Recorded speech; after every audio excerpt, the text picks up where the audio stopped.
Islamabad to Pakistan for his first ever visit to Pakistan.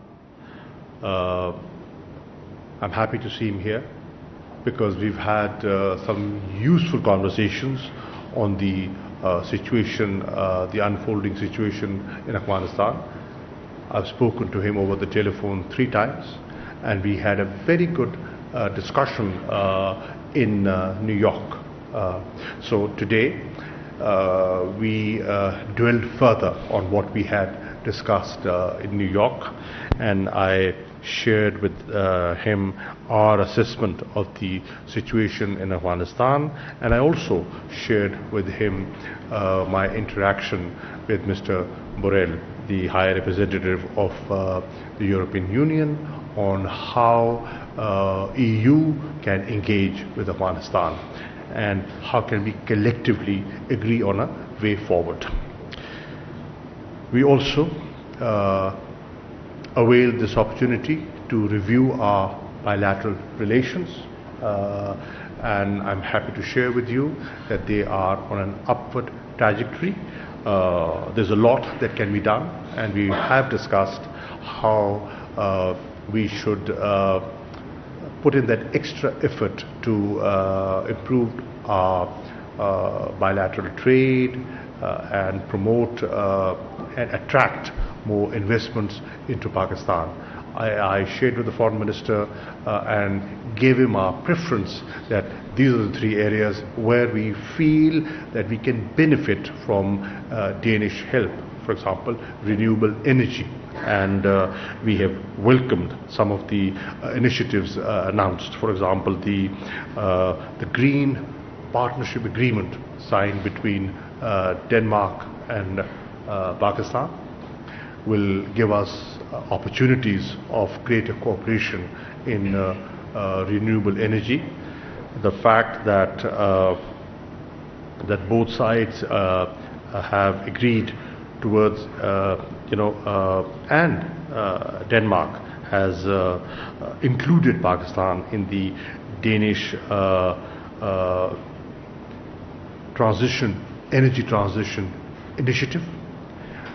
This will help us promote our capacity building within the Ministry of Energy and how we can move ahead in this direction. We also discussed the advantages of enhanced parliamentary interaction and the need to promote it. I asked the foreign minister to look at the visa categorization that we have been put into and have a fresh look at the travel advisory that we have between our 2 countries. I thanked him for the support we've received on GSP Plus status from Denmark, and I'm looking forward to his continued support in the days ahead. I also shared with him the concrete steps Pakistan has taken in FATF, which are concrete, comprehensive, verifiable, and how Denmark should play its role in helping Pakistan out of the grey list. So I will conclude by thanking you once again for your visit to Pakistan, and hopefully collectively we will work together to build a better bilateral relationship and to see that our region is peaceful and stable. Thank you. Well, first of all, thank you so much, Foreign Minister Qureshi, for receiving me so kindly here in Islamabad. It's my first visit as Foreign Minister, and I believe almost first visit in 10 years from a Danish Foreign Minister to Pakistan. We had many virtual conversations, phone conversations, 3 times during August, and I'm really pleased that we can meet face to face and have I think a very productive, a very comprehensive discussion. We had a good and open discussion, and it was something that I really appreciate. We do not necessarily agree on everything, but we have many shared interests that we also had time to discuss and find solutions to. Listen, I once again want to convey my deepest gratitude to Pakistan for assisting with the Danish evacuation effort with rapid, efficient and also substantial support, also in the airport, of course, in Islamabad. It was only hours after I spoke with Foreign Minister Qureshi, we were granted permission to use the airport facilities. Thank you, Minister, for that. This arrangement has been crucial in our evacuation and became a model for a number of countries to follow. We also had opportunity yesterday to thank the staff in the airport that assisted Danish authorities and staff there during the evacuation effort. We have evacuated more than 1,000 people out of Kabul, our own nationals, people who work for us, and vulnerable Afghans and their families. We also discussed, and I appreciate that, the situation in Afghanistan in detail. We are, of course, deeply worried that Afghanistan become a safe haven for terrorist groups. The people of Pakistan knows the horrors of terrorism better than anyone else. Thousands in this country have died, and Pakistan is a very important country in the region. So we had a frank and good discussion on how to deal with the new Taliban regime, how it can become the government in Afghanistan become more representative, inclusive, also respecting fundamental human rights, including the rights for all, including women and minorities, and also ensuring girls can go to school again. Things like that was very important. Listen, we have a strong and long bilateral relationship, Pakistan and Denmark. For the past 70 years we had diplomatic ties. We now plan to strengthen them further in areas such as climate change, energy, green transition, but also sustainable trade and commercial ties. There's a huge potential here. We have seen some growing trade relations, and it's an upward curve, but we can do even more. And I want to commend the energy transformation and also the climate efforts that the Pakistani government is doing. I was very pleased to plant a tree with His Excellency before our meeting started. On renewable energy, there is a lot to do. We can work together, and I have also decided that we want to boost our embassy here in Islamabad so we can have even more manpower for this type of cooperation. I'm also happy that we discussed this green framework today that we can have together.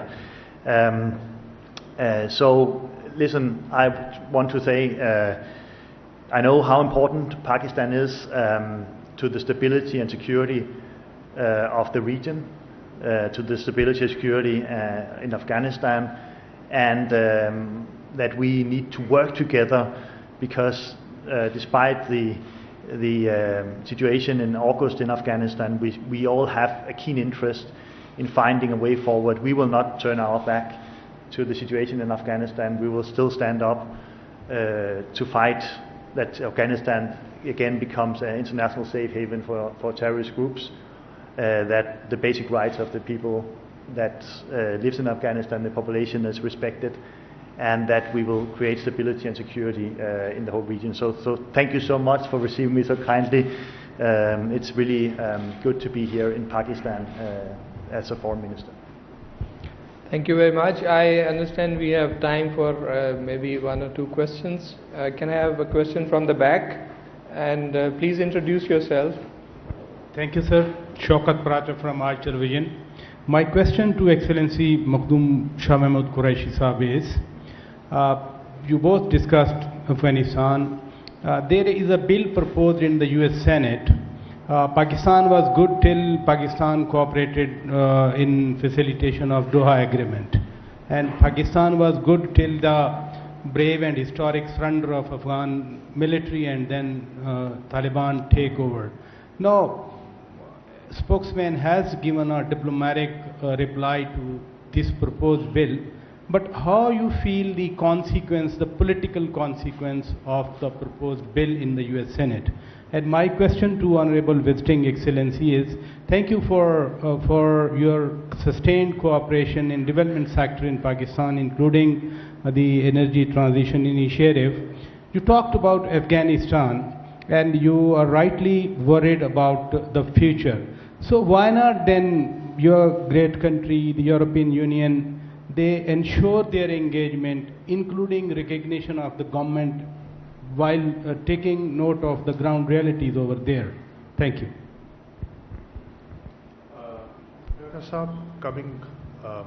Responding to your question directed to me on the proposed US bill.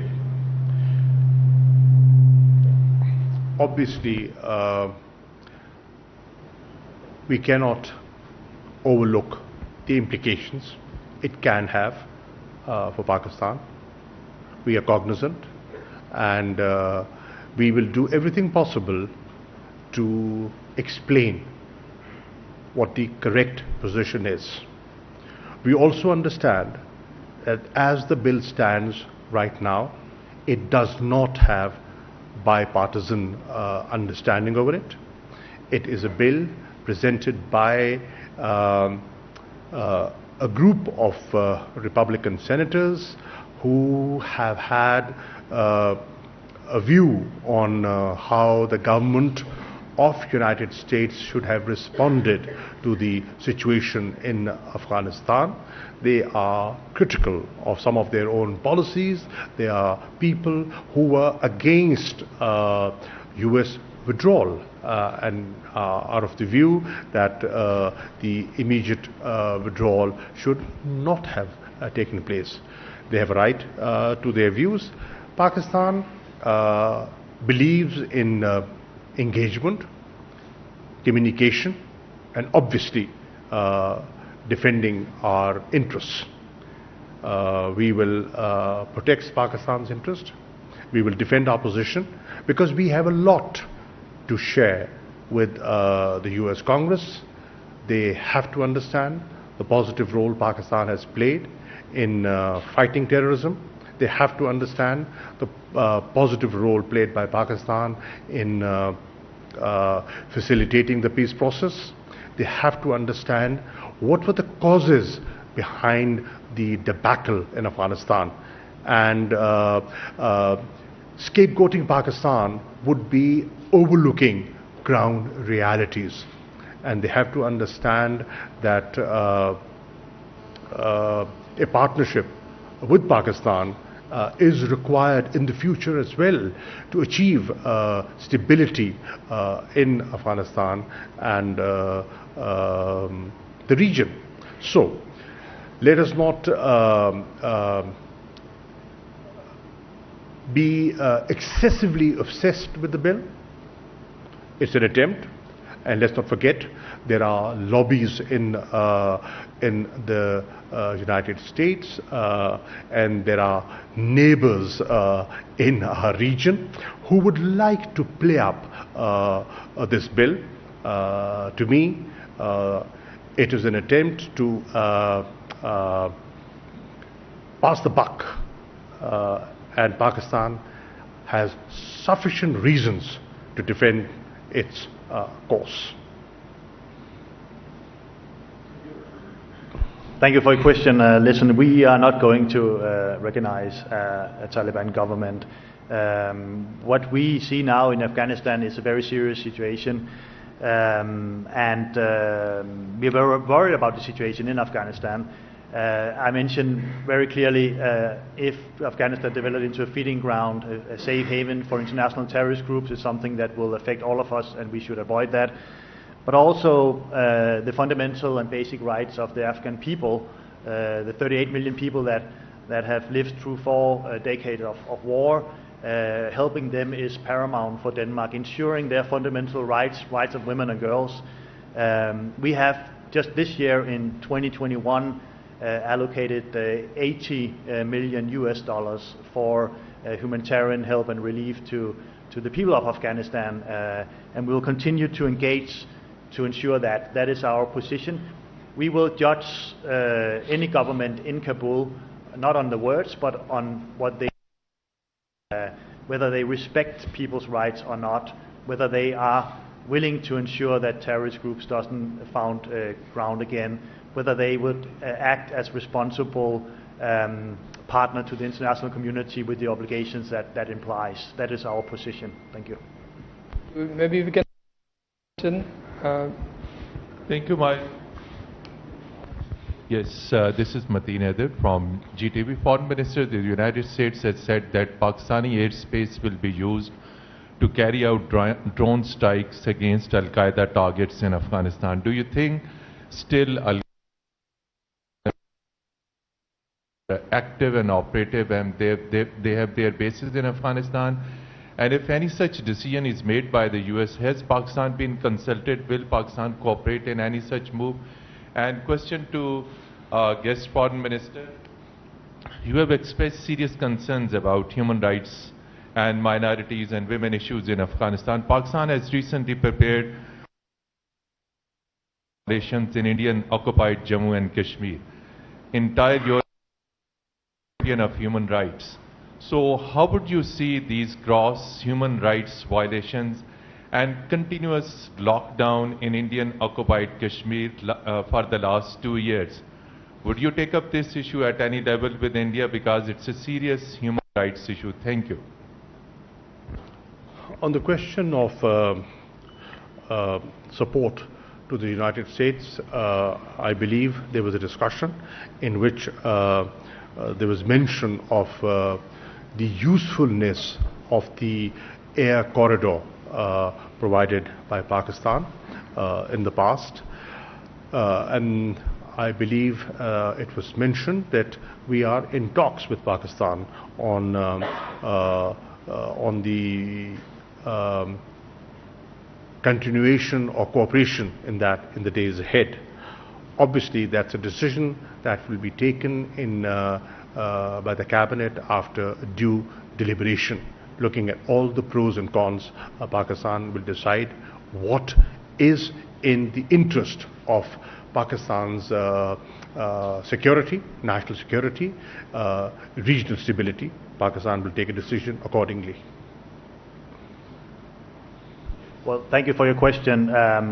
We are fully in line with European Union and also UN to advocate for peaceful diplomatic dialogue on the issues of Kashmir and Jammu. This is what we want to see, and this is what we respect. Thank you. Thank you very much.